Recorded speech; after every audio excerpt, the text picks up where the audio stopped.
नमस्कार दोस्तों, हमारी आज की कहानी का नाम है बहू का थप्पड़। अपने बेटे को आपने समझा दिया कि लकड़ी को उतना मोड़ो कि टूटे ना। ये नहीं बताया कि दूसरे की बेटी कोई लकड़ी नहीं होती, जीती जागती लड़की है। रागिनी ने अपनी सास उर्मिला जी से कहा। रागिनी ऑफिस से आज लेट हो गई थी। रागिनी का पति अरुण ऑफिस से आ चुका था। आते ही उसने देखा कि माँ रसोई में कुछ बना रही थी। उसने माँ को कहा, माँ मेरे लिए भी चाय बना देना। उर्मिला जी तो पहले ही गुस्से से भरी बैठी थी। उन्होंने कहा, ये फरमाइशें अपनी बीवी को सुनाना। मैंने पहले ही कहा था शादी के बाद घर संभाले। यूँ 7 बजे ऑफिस से आएगी तो घर का काम कौन देखेगा। अरुण ने कहा, ठीक है, मत बनाओ मेरे लिए। झुंझुलाते हुए अपने कमरे में चला गया। रागिनी को फ़ोन किया, उसका फ़ोन व्यस्त आया। अरुण का गुस्सा 7वें आसमान पर था। कमरे में रखे तकिए सोफे पर फेंकने लगा। थोड़ी देर बाद रागिनी घर आई। आते ही सासू माँ ने ताना दिया, जल्दी से खाने की तैयारी कर लो। चेंज करने के बहाने ऊपर ही मत बैठी रहना। रागिनी की शादी को 7 महीने ही हुए थे।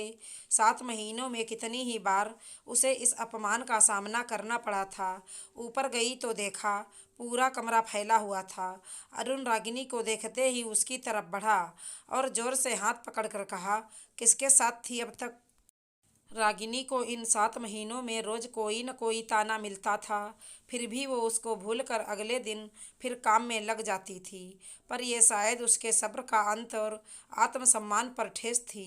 रागिनी ने उसका हाथ पीछे हटाते हुए कहा, ट्रैफिक मेरे कंट्रोल में नहीं है। इतना ही शक और फितूर भरा हुआ है तो खुद लेने आ जाया करो। मुझे शौक नहीं है, बस में धक्के खाकर आओ और फिर यहाँ लगी हुई कचहरी में सफाई प्रस्तुत करो। अरुण की आवाज़ सुनकर उसकी माँ उर्मिला जी भी ऊपर आ गईं। उर्मिला जी ने कहा, इसलिए कहती थी पढ़ी लिखी बहू नहीं चाहिए मुझे। अब मिल गया तुझे चैन। माँ की बात से आग बबूला हुए अरुण ने रागिनी को अपने गुस्से भरी आंखों से घूरा और कहा, कल से नौकरी जाना बंद, घर रहो, सब अक्ल ठिकाने आ जाएगी। रागिनी ने अपने आंसू पोंछे और कहा, नौकरी करना और छोड़ना दोनों फैसले लेने का हक सिर्फ मेरा है, तुम्हारा नहीं। रागिनी का जवाब सुनकर अरुण ने अपनी माँ के सामने खुद को अपमानित महसूस किया और अपनी खोखली मर्दानगी का सबूत देने के लिए रागिनी के ऊपर हाथ उठा दिया। उर्मिला जी ने बीच बचाव किया और बेटे को नीचे ले गईं।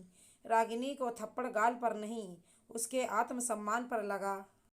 नीचे उर्मिला जी ने कहा, तुझे कितनी बार समझाया है, गुस्से में थोड़ा अकल से काम लिया कर। ऐसी कानून मारने वाली औरतों को ऐसी मार मारनी चाहिए जो दिखे भी ना, किसी को बता भी न पाए और दिखा भी। लकड़ी को उतना मोड़ कि टूटे ना और दर्द भी हो। रागिनी अपना सामान बांधकर नीचे आ चुकी थी। उर्मिला जी, अरे बेटा, कहाँ जा रही है। इतना तो चलता है मियाँ बीबी में, तुझे भी तो अपनी जुबान बंद रखनी चाहिए थी ना। अरुण फिर चिल्लाकर बोला, जाने दो इसे, मैं भी तो देखूं कौन सा यार रखता है इसको। रागिनी अरुण के पास गई और उसे एक जोरदार थप्पड़ जड़ दिया।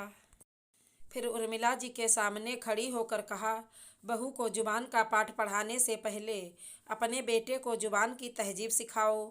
अरुण थप्पड़ की मार से ज़्यादा रागिनी के हौसले से हिल गया, फिर भी खुद को संभालते हुए कमरे से बाहर निकल रहा था तो उर्मिला जी ने रोक लिया। रागिनी ने सामान उठाते हुए कहा, आओ बाहर, रुको मत। जरूर छोड़ूंगी, नौकरी नहीं तुम्हें छोड़ूंगी। तुम्हारे जैसे आदमी के साथ रहकर अब खुद की नज़रों में नहीं गिर सकती मैं। जो सामान बच गया वो कोर्ट के आर्डर से वापस जाएगा।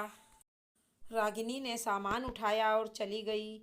माँ और बेटा रागिनी की आंखों में ये विद्रोह देखकर उसे रोकने की हिम्मत नहीं कर पाए और घर में सन्नाटा पसर गया।